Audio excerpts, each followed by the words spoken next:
जैसे द्रोणाचार्य जी ने एकलव्य का अंगूठा काटा, वैसे ही आप पूरे देश का अंगूठा काटने में लगे हुए हो। जैसे एकलव्य का अंगूठा काटा गया, वैसे ही आप हिंदुस्तान के युवाओं का सबका अंगूठा काटते हो। जब आप अदानी जी को धारावी देते हो, तो आप धारावी के जो एंटरप्रेन्योर्स हैं, जो स्मॉल एंड मीडियम बिजनेसेस हैं, उनका आप अंगूठा काटते हो। जब आप हिंदुस्तान के पोर्ट्स, एयरपोर्ट्स, डिफेंस इंडस्ट्री, ये सब जब आप अदानी को देते हो,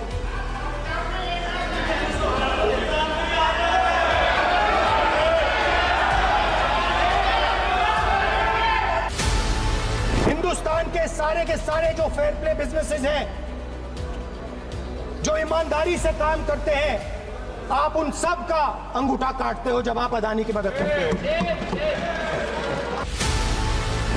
हजारों युवा सुबह उठकर रनिंग करते थे, वेट ट्रेनिंग करते थे आर्मी में जाने के लिए। जब आपने अग्निवीर लागू किया, तो आपने उन युवाओं की उंगली काटी। जब आप पेपर लीक कराते हो, 70 बार आपने पेपर लीक करवाया है, तब आप हिंदुस्तान के युवाओं के अंगूठा काटते हो। आपने किसानों पर टीयर गैस चलाया है, आपने किसानों पर लाठीचार्ज किया है। किसान आपसे एमएसपी मांगते हैं, सही दाम मांगते हैं, मगर आप अदानी को फायदा पहुंचाते हो, अंबानी को फायदा पहुंचाते हो और किसान का अंगूठा काटने का काम करते हो। देखिए, हम कहते हैं डरो मत, आप कहते हो हम आपका अंगूठा काट देंगे। वैसे ही जंगल में हजारों साल पहले एक युवा, 6-7 साल का युवा, हर रोज सुबह उठ के 4 बजे उठ के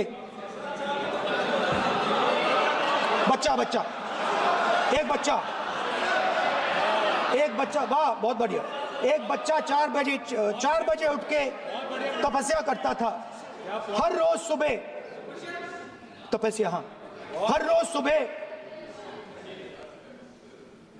वो धनुष उठाकर तीर कमान चलाता था और घंटे उसने तपस्या की, सालों के लिए उसने तपस्या की।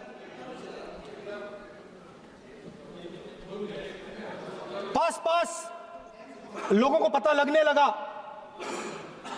कि लड़का है। यही तो आप नहीं समझ सकते हो, यही तो प्रॉब्लम है। धनुष में तपस्या है, मनरेगा के काम करने में तपस्या है। तपस्या का मतलब शरीर में गर्मी पैदा करना, समझिए। हाँ, तब का ये मतलब है, तपस्या का ये मतलब है। तो ये तपस्या कर रहा था, लोगों को पता लगा और वो गुरु के पास गया। लड़के का नाम एकलव्य था और वो गुरु के पास गया और उसने कहा, गुरु द्रोणाचार्य जी, मैं सालों से धनुष चलाना सीख रहा हूं, मैंने अपनी पूरी शक्ति इसमें डाली है,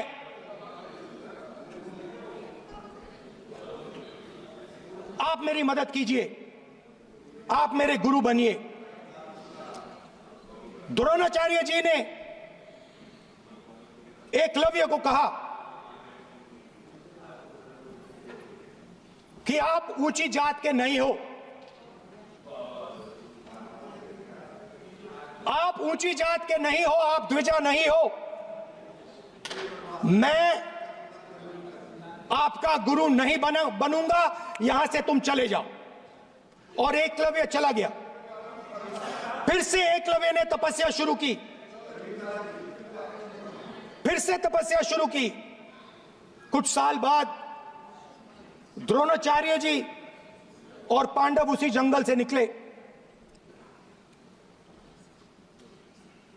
एक कुत्ता भौंक रहा था, कहानी आपने सुनी है, सुना देता हूं। कुत्ता भौंक रहा था, अचानक कुत्ते की आवाज शांत हो गई। द्रोणाचार्य जी और पांडव पास गए और उन्होंने देखा कि तीरों के जाल में कुत्ता फंसा हुआ था। मुंह में तीर था एक, हाँ, मगर कुत्ता तीरों के जाल में फंसा था। एक तीर मुंह में थी, शांत था कुत्ता, मगर कुत्ते को चोट नहीं लगी। एकलव्य ने अहिंसा के साथ कुत्ते को शांत किया था। द्रोणाचार्य जी आते हैं और एकदम पूछते हैं, तुम्हें यह किसने सिखाया? एकलव्य जवाब देता है, द्रोणाचार्य जी, यह मैं सीखा हूं, मैंने तपस्या की है, घंटों मैंने प्रैक्टिस की है।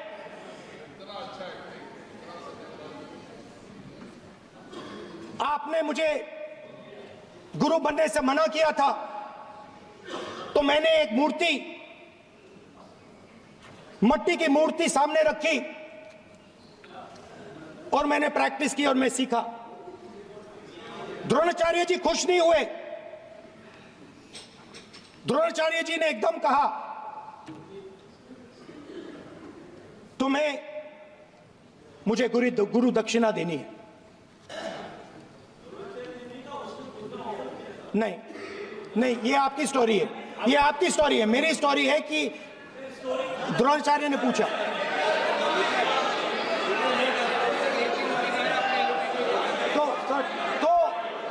तो द्रोणाचार्य जी ने, Sir, the PM will not speak. You have to understand. If you are not giving order, Prime Minister has to speak. That's what you want to. If you are not giving protection, if you are not giving protection to LOP, then Prime Minister has to speak here.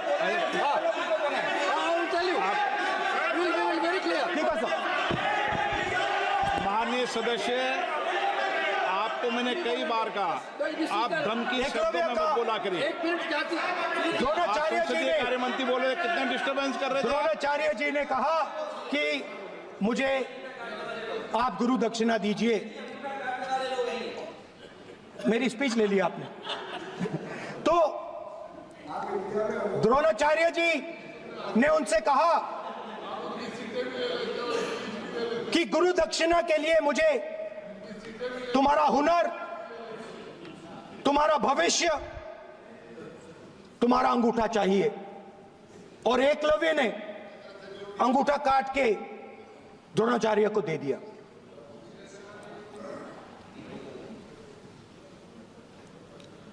यह अभय मुद्रा है।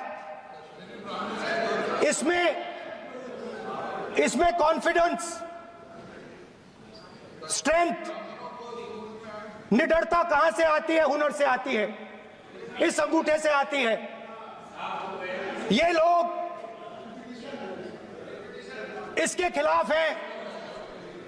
जैसे द्रोणाचार्य जी ने एकलव्य का अंगूठा काटा, वैसे ही आप पूरे देश का अंगूठा काटने में लगे हुए हो। आप जैसे ही एकलव्य का, जैसे द्रोणाचार्य जी ने एकलव्य का अंगूठा काटा, वैसे ही आप हिंदुस्तान के युवाओं का, जैसे ही एकलव्य ने, देखो सर, जैसे एकलव्य का अंगूठा काटा गया, वैसे ही आप हिंदुस्तान के युवाओं का, सबका अंगूठा काटते हो।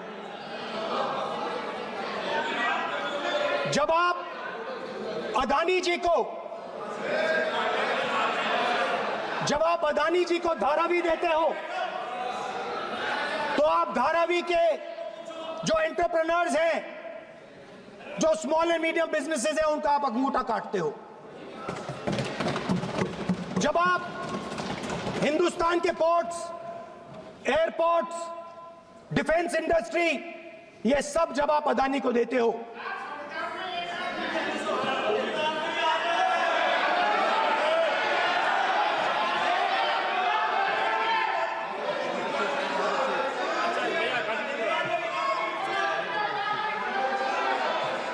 हिंदुस्तान के सारे जो फेयर प्ले बिजनेसेस हैं,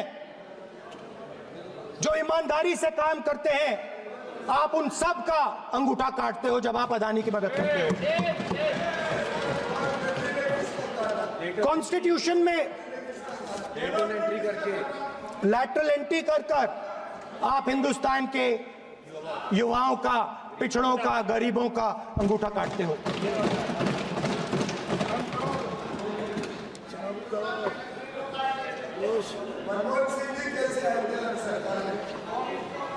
सर, स्पीकर सर, जैसे एकलव्य ने प्रैक्टिस की थी, वैसे ही हिंदुस्तान के युवा सुबह उठकर 4 बजे उठकर अलग अलग एग्जाम्स की तैयारी करते हैं। आपने देखा होगा, पहले हजारों युवा सुबह उठकर रनिंग करते थे, वेट ट्रेनिंग करते थे आर्मी में जाने के लिए।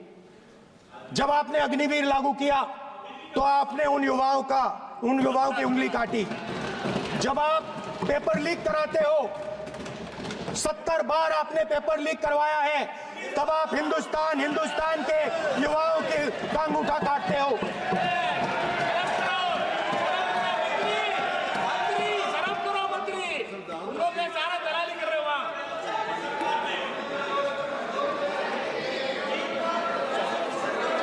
आज बाहर, दिल्ली के बाहर आपने किसानों पर टीयर गैस चलाया है, आपने किसानों पर लाठीचार्ज किया है।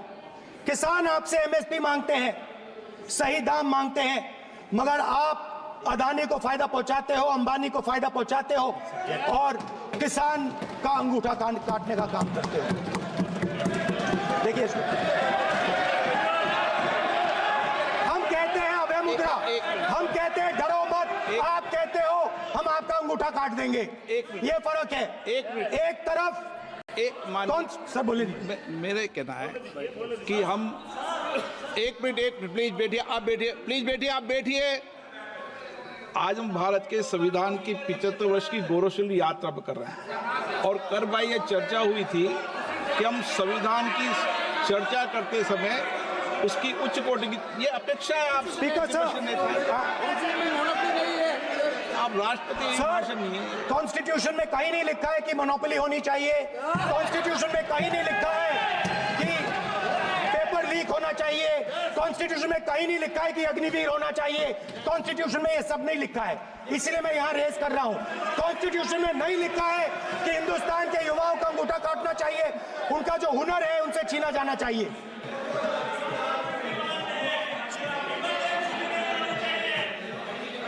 बैठे कर रहे हैं सर, 5 बजे अब भी बैठे करेंगे। अब कुछ नहीं बोलना है, 5 बजे देखिएगा, 5 बजे देखिएगा क्या करते हैं। स्पीकर सर, मिलेगा। मैं कुछ दिन पहले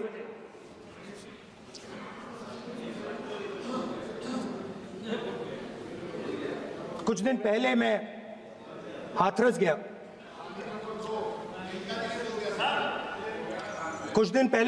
गया। हाथरस में 4 साल पहले एक लड़की का बलात्कार होता है। गैंग रेप होता है। 3-4 लोग गैंग रेप करते हैं। मैं 2-3 दिन पहले उस लड़की के परिवार के घर में गया।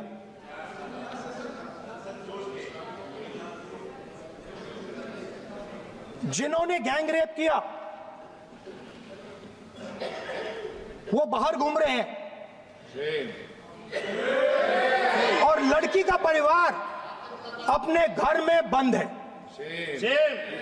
लड़की का परिवार बाहर नहीं जा सकता है। जो अपराधी हैं वो उनको रोज धमकाते हैं और वो बाहर घूमते हैं।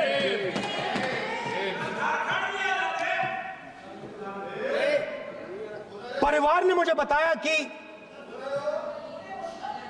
बेटी का जो अंतिम संस्कार था वो भी नहीं करने दिया और चीफ मिनिस्टर ने इसके बारे में खुलकर मीडिया में झूठ बोला है। ये कॉन्स्टिट्यूशन में कहां लिखा है? ये कॉन्स्टिट्यूशन में कहां लिखा है कि जो बलात्कार करते हैं वो बाहर रहे, और जिसका रेप हुआ है, जिसके परिवार, उस परिवार को बंद कर दिया जाए? कहां लिखा है कॉन्स्टिट्यूशन में? ये आपकी किताब में लिखा हुआ है, मनुस्मृति में लिखा है, मगर कॉन्स्टिट्यूशन में नहीं लिखा। और अगर आप कहते हो कि यूपी में आपका राज है और वहां पे कॉन्स्टिट्यूशन नहीं लागू होता है, वहां पे मनुस्मृति लागू हो रही है।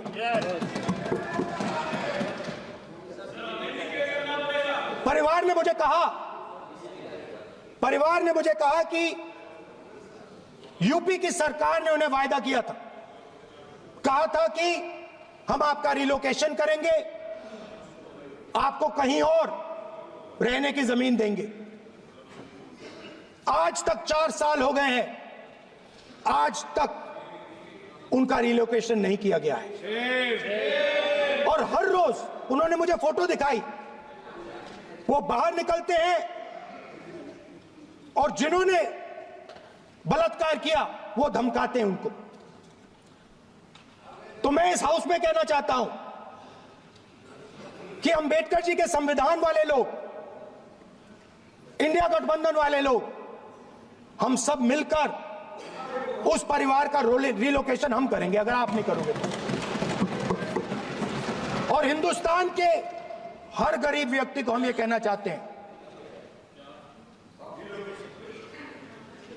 आपकी रक्षा कॉन्स्टिट्यूशन करता है, और ये बीजेपी के लोग कॉन्स्टिट्यूशन पर 24 घंटा आक्रमण करते रहते हैं। कॉन्स्टिट्यूशन में लिखा है, prohibition of discrimination on grounds of religion, race, caste, sex और place of birth. The state shall not discriminate against any citizen on grounds only of religion, race, caste, sex, place of birth, or any of them. Some days back, youngsters from Sambal came to see me. Innocent people, they had done nothing. They were just, वो बस पास में थे, 5 लोगों को गोली मार के हत्या कर दी। ये कहां लिखा है कॉन्स्टिट्यूशन में? ये कहां लिखा है कॉन्स्टिट्यूशन में? तो लिखा है prohibition of discrimination of grounds of religion. और जहां भी आप जाते हो, एक धर्म को दूसरे धर्म से लड़ाते हो, नफरत फैलाते हो। कहां लिखा है कॉन्स्टिट्यूशन में? कहां लिखा है कॉन्स्टिट्यूशन में कि एक धर्म को दूसरे धर्म से लड़ाना है? कहां लिखा है कॉन्स्टिट्यूशन में कि दलित परिवार को बंद करके अंदर रखना है और उनके अपराधियों को बाहर घूमने देना है? कौन से कॉन्स्टिट्यूशन में लिखा है? मुझे दिखाइए।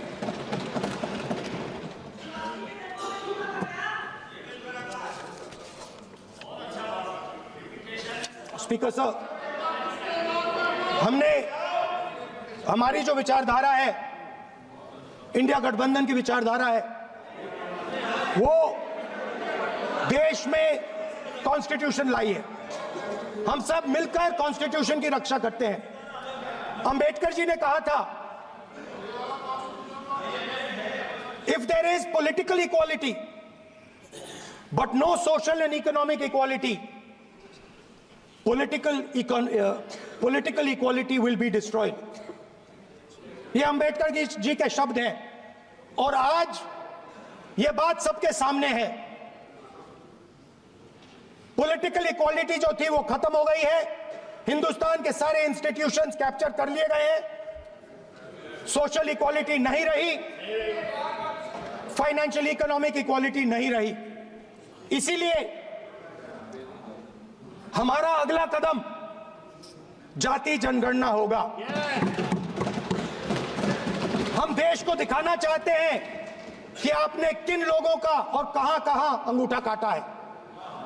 हम दलितों को, आदिवासियों को, पिछड़ों को, किसानों को, मजदूरों को दिखाना चाहते हैं कि आपने किस-किस का अंगूठा काटा है। इसलिए जो मैंने वायदा किया था, इसी हाउस में यहां हम कास्ट सेंसस लागू करेंगे और उसके बाद हिंदुस्तान में एक नए तरीके का विकास होगा।